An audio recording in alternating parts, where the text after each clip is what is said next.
নমস্কার, শেখো এবিসি চ্যানেলে সবাইকে জানাই স্বাগতম। আমরা এর আগের দিন ক্লাস 6-এর রিভিশন লেসনে কিছুটা পাঠ করেছিলাম। আজকে পার্ট 2 এর দিকে আমরা ধাবিত হব। আজকে আমরা চলে আসবো অ্যাক্টিভিটি 4-এ। এখানে আছে make meaningful sentence with following adjective. আচ্ছা, অ্যাডজেক্টিভ এই বিষয়টা কার কার অজানা সেটা একটু কমেন্টে জানাবে, কারণ অ্যাডজেক্টিভ এরপরে আর অজানা হওয়ার মতো কোনো বিষয় নেই, কারণ এটা নিয়ে আমি অলরেডি প্রিভিয়াস গ্রামাটিক্যাল পোর্শনে এটার ক্লারিফিকেশন দিয়ে দিয়েছি, রাইট? তো এখানে যেটা আছে সেটা হচ্ছে গুড। একটা বলছে যে গুড দিয়ে একটা সেন্টেন্স বানাতে।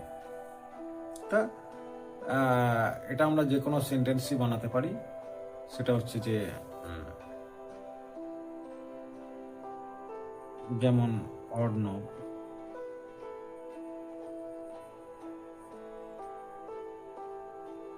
is a good student.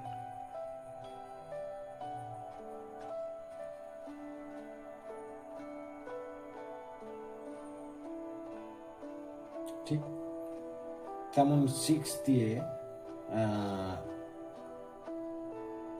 আবার একটা সেন্টেন্স বানাতে বলছে।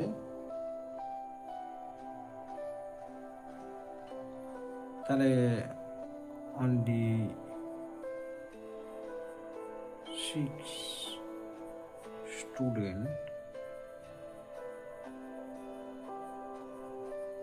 can do it. আবার বিউটিফুল দিয়ে সেন্টেন্স বানাতে বলছে। এটা তো সবার সহজ ব্যাপার। Rose is a beautiful flower. Few, few মানে কিছু বা অল্প।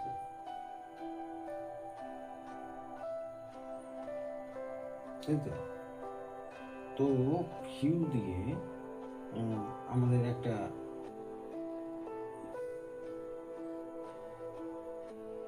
সেন্টেন্স বানাতে হবে। সেটা হচ্ছে যে দ্য গ্রেট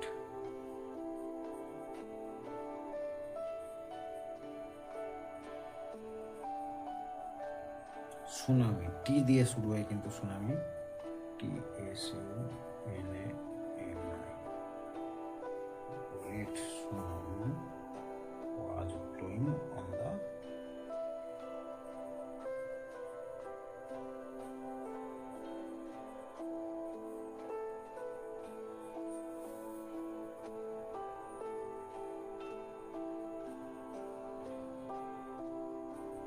এটা বড় কথা এশিয়ান কান্ট্রি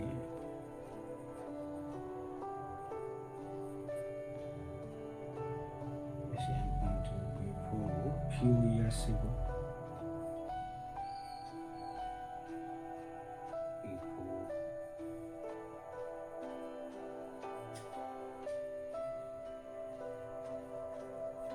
জাস্ট কিছু বছর আগে এখানে সুনামি হয়েছিল, তাই না?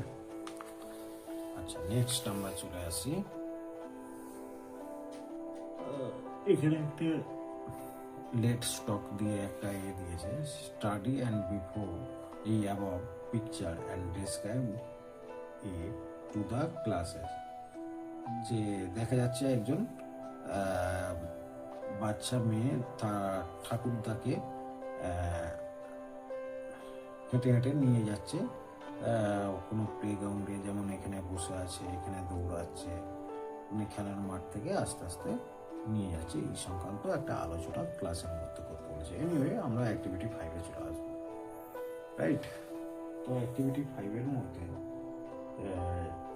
যেটা আছে সেটা হচ্ছে যে tick the correct answer from the alternative givens in the black brackets. এর মধ্যে কোনটা সঠিক হবে সেটা দাগ দিতে বলেছে। এখানে টেন্স জানাটা খুব গুরুত্বপূর্ণ ব্যাপার। He watch the film yesterday evening. গতকাল সন্ধ্যায় সে একটা সিনেমা দেখেছে, অবশ্যই past tense, that means watch. The child is read a story book now. এটা থেকে বুঝতে হবে এখন পড়ছে মানে is reading. My father is went to Kolkata last week.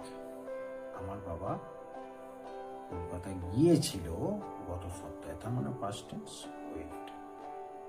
The boys are played football in the field now. এখানেও আছে নাও মানে এখন, তার মানে আর প্লেইং। ক্লিয়ার? কোনো ডাউট থাকলে অবশ্যই তোমরা কিন্তু জানাবে।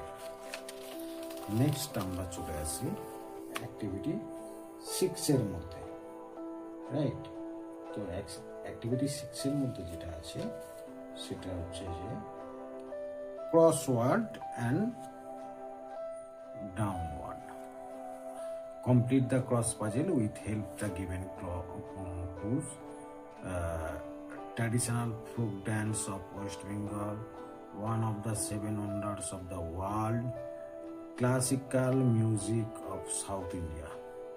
এগুলো সব কিন্তু অ্যাক্রসে, রাইট? তো অ্যাক্রসে যখন বলছে তখন তোমাকে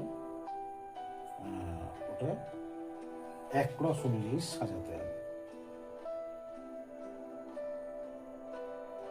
তো আমরা যদি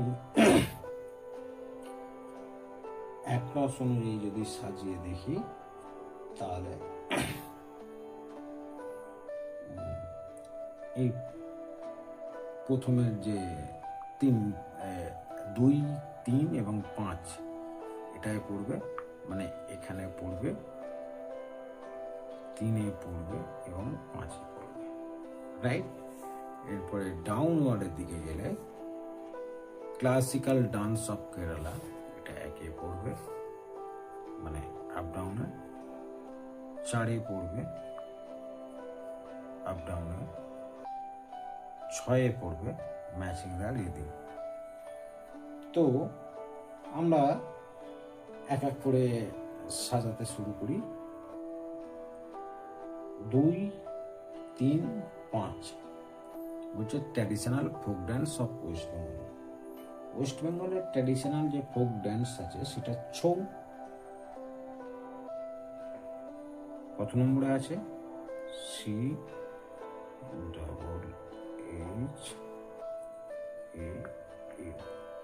ছৌ। তারপরে আছে কত? 3 নম্বরে।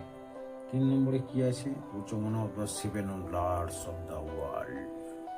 অবভিয়াসলি তাজমহল আমাদের ইন্ডিয়ার মধ্যে।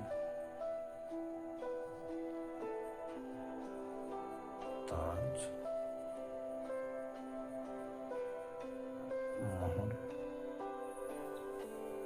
এরপরে classic music of south Indian, Carnatic.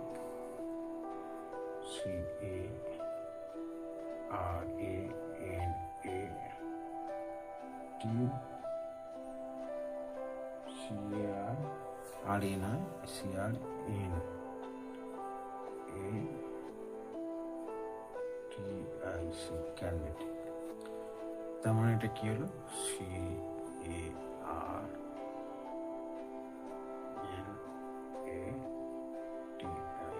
Carnatic, right?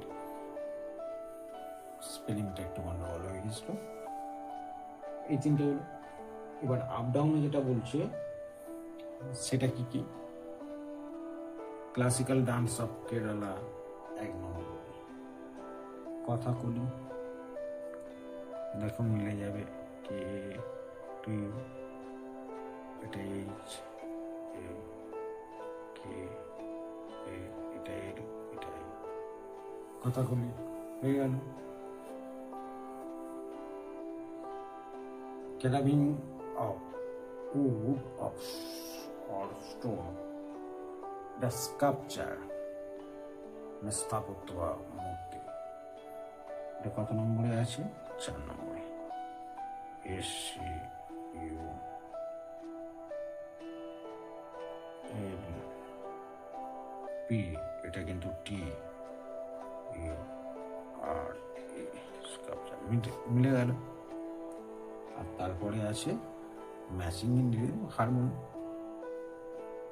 এই যে আর এন ও এন ওই হারমোনি। বোঝা গেল ব্যাপারটা? তারপরে বলছে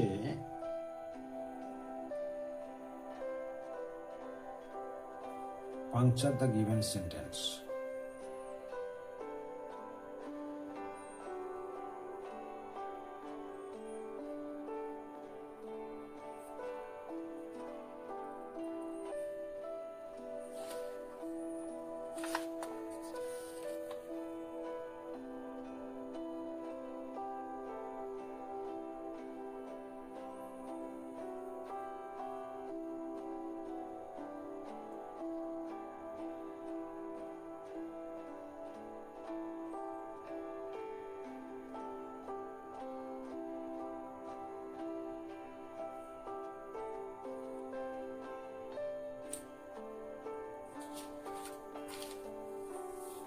এটা সেরকম কিছু নয়। এরপরে আমরা চলে আসি অ্যাক্টিভিটি 8-এ। এই যে এখানে Vidyasagar, elephant, grapes, Damodar, Darjeeling, street, এইগুলো যে দিয়েছে, এর মধ্যে বলতে চাইছে কোনটা কমন নাউন অ্যান্ড কোনটা প্রপার নাউন, রাইট? তো কমন নাউন আমরা সবাই জানি সাধারণ বিশেষ্য। এখানে অবশ্যই এলিফ্যান্ট আসবে,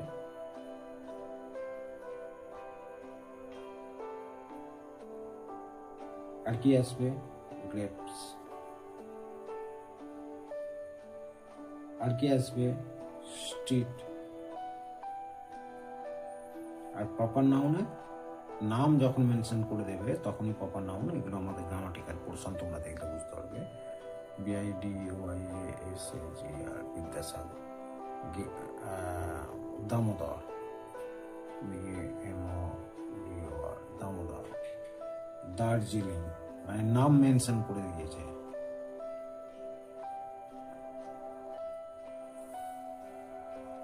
তো এইগুলো থেকে আমরা খুব ক্লিয়ার যে কোনটা প্রপার এবং কোনটা কমন।